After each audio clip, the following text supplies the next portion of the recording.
President, we're better than this. This farm bill is a monument to every dysfunction Washington indulges, to bend our policies and twist our economy to benefit itself at the expense of the American people. The top-line talking point among defenders of this bill is the word compromise. The farm bill, we're told, may be imperfect, but it's a compromise we can all live with.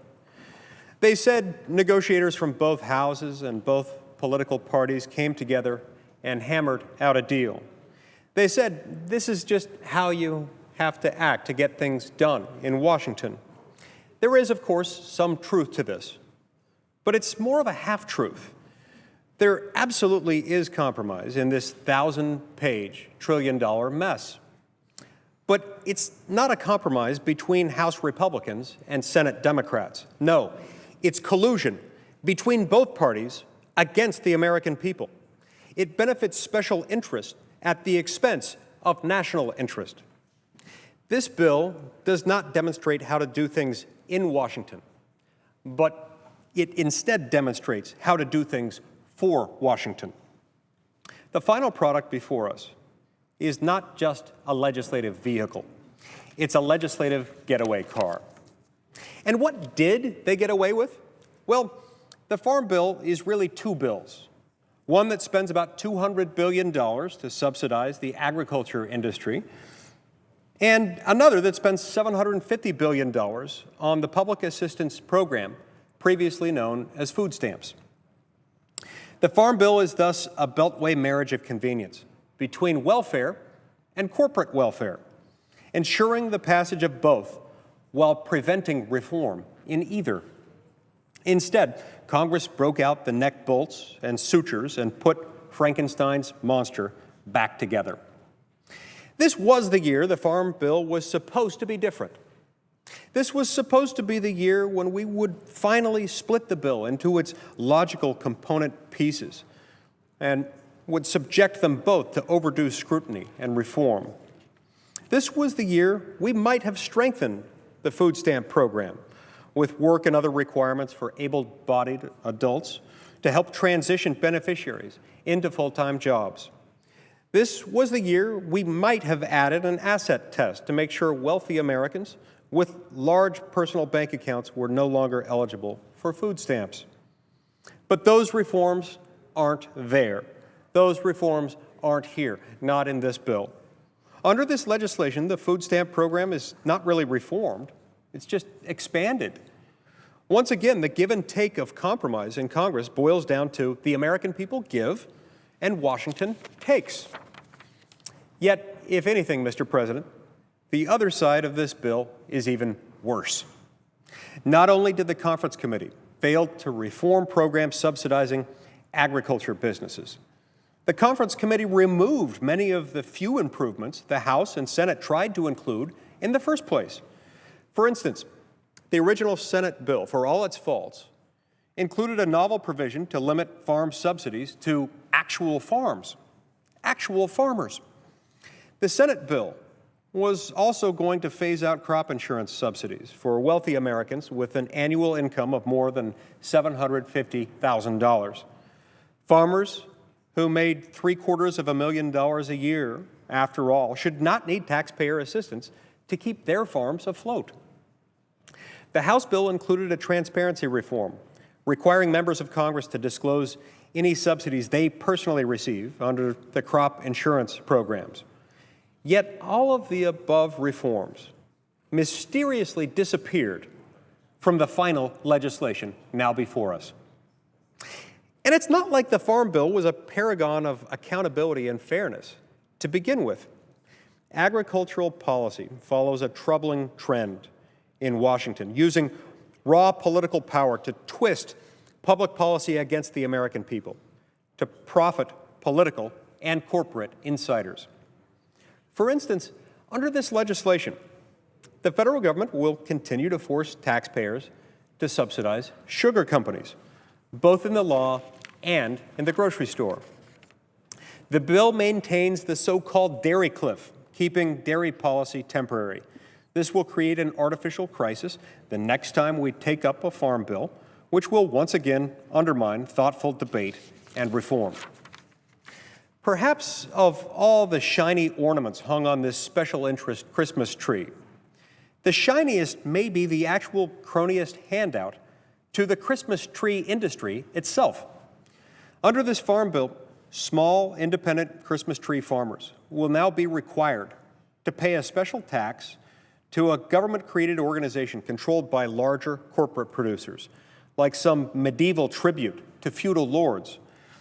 These costs will, of course, be passed on to working families. And so every December, Washington will, in effect, rob the Cratchits to pay Mr. Scrooge and his lobbyists in Washington. And yet, Mr. President, even all of this is squeaky clean legislating compared to this Farm Bill's most offensive feature, its bullying, disenfranchising shakedown of the American West. Most Americans who live east of the Mississippi have no idea that most of the land west of the Great River is owned by the federal government. Now, I don't mean national parks, protected wilderness, national monuments, and the like. We've got a lot of those and we love them.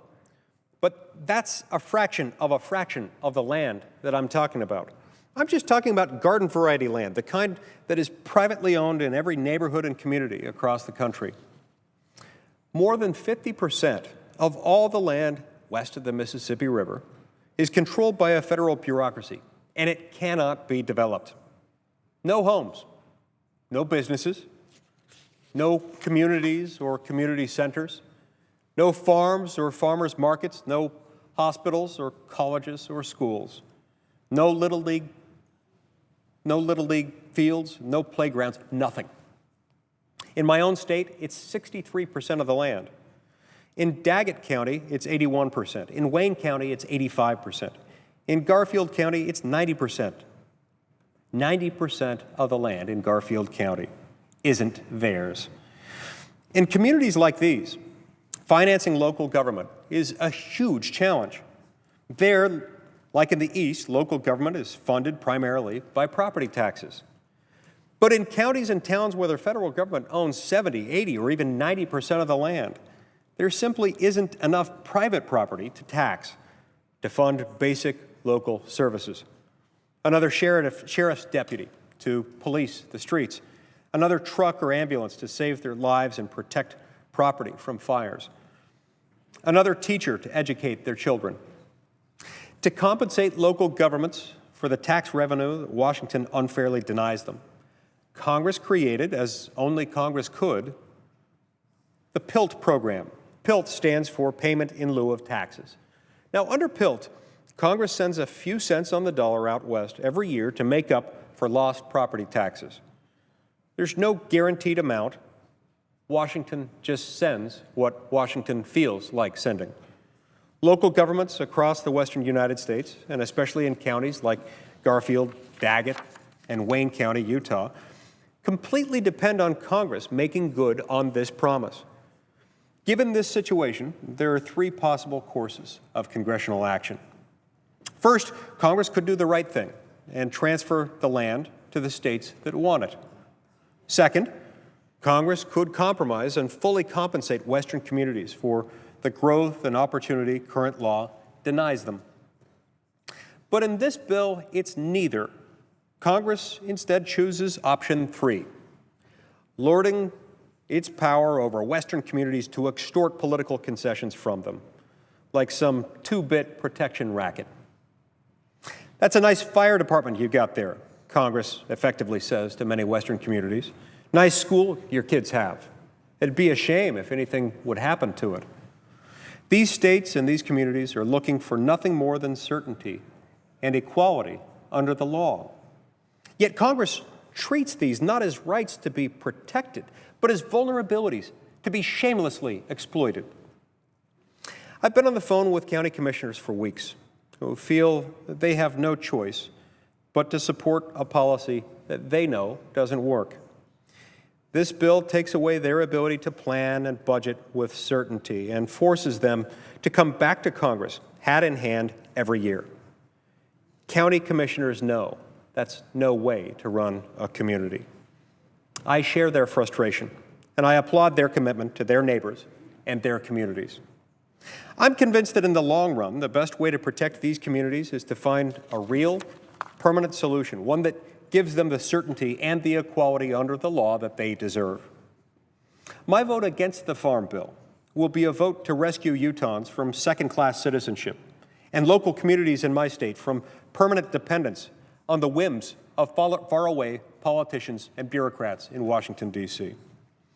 Mr. President, for all the talk we hear in this chamber about inequality, we nonetheless seem oblivious to its causes. This bill and thousands of other bills, laws, and regulations like it are themselves the root cause of our shortage of opportunity in America today. The end result of this legislation will be to disenfranchise and extort the American people, to benefit special interests, to enrich the well-connected at the expense of the disconnected. And the true cost of that transaction, just another forced deposit and withdrawal from Washington's dysfunctional favor bank, is a lot more than $956 billion. The true cost of this kind of unequal cronyist policymaking is the trust of the American people in the legitimacy of our political institutions, in the fairness of our economy, and in the good faith of their countrymen. Our constitutional republic, our free enterprise economy, and our voluntary civil society depend absolutely on the equality of all Americans under the law, the equality of all citizens' opportunity to pursue happiness in their own communities, according to their own values, each on a level playing field with everyone else. This legislation dangerously subverts that principle and mocks any patriot who still holds it dear. All Americans may be equal, but as George Orwell might put it if he were here today, under the Farm Bill, some Americans are simply more equal than others. I will not be part of it, and I encourage my colleagues to recognize that there is another way. There is a better way, a new approach that remembers what and who we're supposed to really stand for. What we're supposed to stand for is deliberation, open debate, and transparent amendment on this floor, in this chamber. These programs should not be coupled to shield them from scrutiny and protect them from reform. If we need food stamps to fight poverty and farm subsidies to maintain our food supply, let those programs stand on their own merits or not at all. Furthermore, the land out west is not going anywhere. This should be an opportunity for us to bring our people together, not turn our regions against each other and turn the right to local government into a dangerous political football. It's time to have a serious debate about a permanent solution to federally owned lands that can improve economic opportunity and mobility while reducing the national debt and deficit. And all the evidence in this Farm Bill to the contrary, I believe we are capable of finding such a solution. Thank you, Mr. President. I yield the floor.